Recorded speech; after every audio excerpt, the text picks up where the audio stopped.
to the noise. Because while the rest of the country is still squabbling about whether we're in a buyer's or seller's market, Washington D.C. area, we just did something that's worth your attention. Picture this. Active listings across the D.C. metro area has jumped about 39% year over year in September, while the regional median price was essentially flat, up slightly to $600,500. And rates, well, they edged down from summer peaks, which is enough to boost September sales, then stabilize. It's a mix of more choice, slower pace, and cautious confidence. If you own, if you're renting, and you're aiming to buy, or if you're just planning any kind of move in the DMV, which is DC, Maryland, Virginia, you need to understand what's unfolding right now. Because the choices you make before the holidays can shape your bottom line. This isn't a crash, and it isn't a frenzy. It's a pivot. Hey everyone, welcome back to my channel. I am Petena Thomas, your realtor serving the Washington D.C. metro area.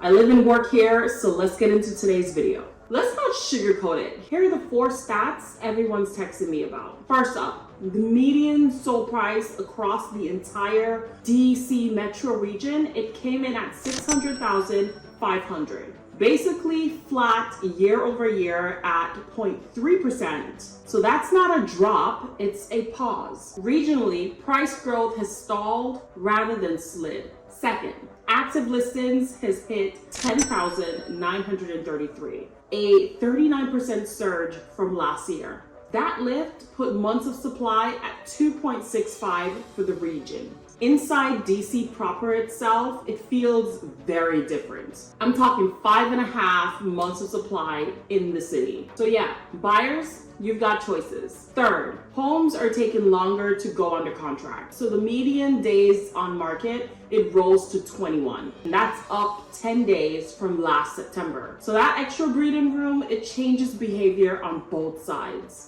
Fewer snap decisions, more negotiation. Finally, closed sales were up 4.4% year over year, but new pendings slipped 3.3%. Translation, deals, they are still getting done, but urgency is selective. So what's driving this combo or more inventory and a cooler pace? The Bright MLS report points to the same core factors we've been tracking for months. Federal workforce cuts, budget uncertainty, and now an active government shutdown that's just hitting the 2-week mark and beginning to ripple through our housing market.